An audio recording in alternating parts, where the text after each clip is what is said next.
ಬೆಂಗಳೂರಿನಲ್ಲಿ ಅದ್ಯಾಕೋ ಹುಸಿ ಬಾಂಬ್ ಬೆದರಿಕೆ ನಿಲ್ಲೋ ಲಕ್ಷಣನೇ ಕಾಣಿಸ್ತಾ ಇಲ್ಲ. ಇವತ್ತು ಕೂಡ ಪೋಸ್ಟ್ ಮೂಲಕ ಪೊಲೀಸ್ ಠಾಣೆಗೆ ಬೆದರಿಕೆ ಪತ್ರ ಬಂದಿದೆ. ಆಮೇಲೆ ಏನಾಯ್ತು ಅದನ್ನೇ ತೋರಿಸ್ತೀವಿ ನೋಡಿ. ಪೋಸ್ಟಲ್ ಮೂಲಕ ಪೊಲೀಸ್ ಠಾಣೆಗೆ ಅನಾಮಿಕ ಪತ್ರ. ಹೋಟೆಲ್ಗಳಿಗೆ ಬಾಂಬ್ ಇಟ್ಟಿರೋದಾಗಿ ಪತ್ರದಲ್ಲಿ ಉಲ್ಲೇಖ. ಬೆಂಗಳೂರಿನಲ್ಲಿ ಅದ್ಯಾಕೋ ಹುಸಿ ಬೆದರಿಕೆ ಪತ್ರ, ಬೆದರಿಕೆ ಕರೆ ಪ್ರಕರಣಗಳು ಅಂತ್ಯವೇ ಕಾಣ್ತಾ ಇಲ್ಲ.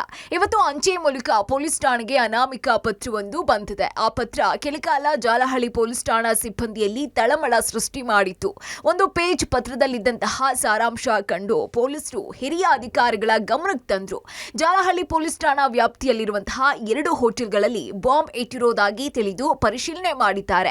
ಬಾಂಬ್ ಸ್ಕ್ವಾಡ್ ಶ್ವಾನದಳ ಕರೆಸಿ 2 ಹೋಟೆಲ್ಗಳಲ್ಲಿ ಪರಿಶೀಲಿಸಲಾಯಿತು. ಇನ್ನು ಜಾಲಹಳ್ಳಿ ಪೊಲೀಸ್ ಠಾಣಾ ವ್ಯಾಪ್ತಿಯಲ್ಲಿದ್ದಂತಹ 2 ಕದಂಬ ಹೋಟೆಲ್ಗಳನ್ನ 1 ಗಂಟೆಗಳ ಕಾಲ ಪರಿಶೀಲನೆ ಮಾಡಿದ್ರು.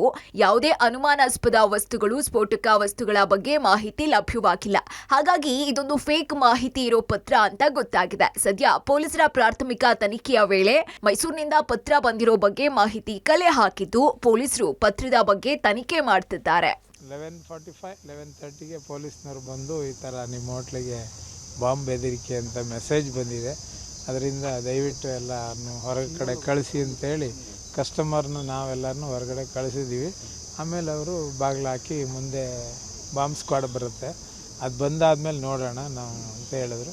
ಅವ್ರಿಗೆ ನಾವು ಕೋಆಪ್ರೇಟ್ ಕೊಟ್ಟಿದ್ದೀವಿ. ಅದೆಲ್ಲ ಏನು ಮೆಸೇಜ್ ಅವರು ಹೇಳಿಲ್ಲ ಸರ್, ನಮಗೆ ಪೊಲೀಸ್ ಏನು ಹೇಳಿಲ್ಲ.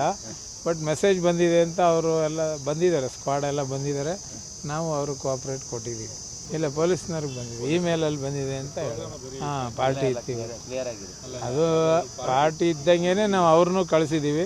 ಇನ್ನು ಹೋಟೆಲ್ಗಳಿಗೆ ಬಾಂಬ್ ಇಟ್ಟಿದ್ದಾರೆ ಅಂದ್ರೆ ಭಯಭೀತರಾಗಿ ಜನರು ಎದ್ನೋ ಬಿದ್ನೋ ಅಂತ ಓಡ್ ಹೋದ್ರೆ ಅನಾಹುತಗಳು ಆಗಬಹುದು ಅಂತ ಪ್ಲಾನ್ ಮಾಡ್ಕೊಂಡಂತಹ ಪೊಲೀಸರು ಹೋಟೆಲ್ಗಳಲ್ಲಿ ಗ್ಲಾಸ್ ಲೀಕೇಜ್ ಆಗಿದೆ, ಎಲ್ಲರೂ ಇಲ್ಲಿಂದ ಹೋಗಿ ಅಂತ ಕಳುಹಿಸಿ ಪರಿಶೀಲನೆ ಮಾಡಿದ್ದಾರೆ. ಇನ್ನು ಒಂದು ಹೋಟೆಲ್ನಲ್ಲಿ ಸೀಮಂತ ಕಾರ್ಯಕ್ರಮ ನಡೀತಾ ಇತ್ತು. ಸೀಮಂತ ಕಾರ್ಯಕ್ರಮವನ್ನ ಅರ್ಧಕ್ಕೆ ನಿಲ್ಲಿಸಿ ಅವರನ್ನು ಕೂಡ ಹೊರಗೆ ಕಳುಹಿಸಲಾಗಿದೆ. ಬಳಿಕ ಹುಸಿ ಬಾಂಬ್ ಪತ್ರ ಅಂತ ಗೊತ್ತಾದ್ಮೇಲೆ ಕಾರ್ಯಕ್ರಮ ಮುಂದುವರಿಸಿಕೊಂಡು ಹೋಗಿದ್ದಾರೆ.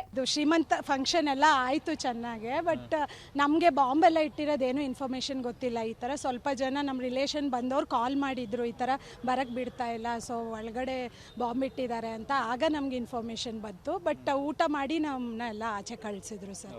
ಸೊ ನಮ್ಗೇನು ಭಯ ಎಲ್ಲ ಏನು. ಎಲ್ಲಿ ಒಳಗಡೆನಾ ಆಲ್ಮೋಸ್ಟ್ ಒಂದು 70 to 80 ಮೆಂಬರ್ಸ್ ಇದ್ರು. ಸದ್ಯ ಘಟನೆ ಸಂಬಂಧ ಜಾಲಹಳ್ಳಿ ಪೊಲೀಸ್ ಠಾಣೆಯಲ್ಲಿ ಪ್ರಕರಣ ದಾಖಲಾಗಿದೆ. ಪೊಲೀಸರ ತನಿಖೆ ವೇಳೆ ಯಾರೋ ಮಾನಸಿಕ ವ್ಯಕ್ತಿ ಹೀಗೆ ಮಾಡಿರೋ ಸಾಧ್ಯತೆ ಇದೆ ಅಂತ ಶಂಕೆ ವ್ಯಕ್ತಪಡಿಸಿದ್ದು ತನಿಖೆ ಮುಂದುವರಿಸಲಾಗ್ತಾ ಇದೆ. ಮುರಳಿ ಜೊತೆ ನಾಗೇಶ್, ಪಬ್ಲಿಕ್ ಟಿವಿ, ಬೆಂಗಳೂರು.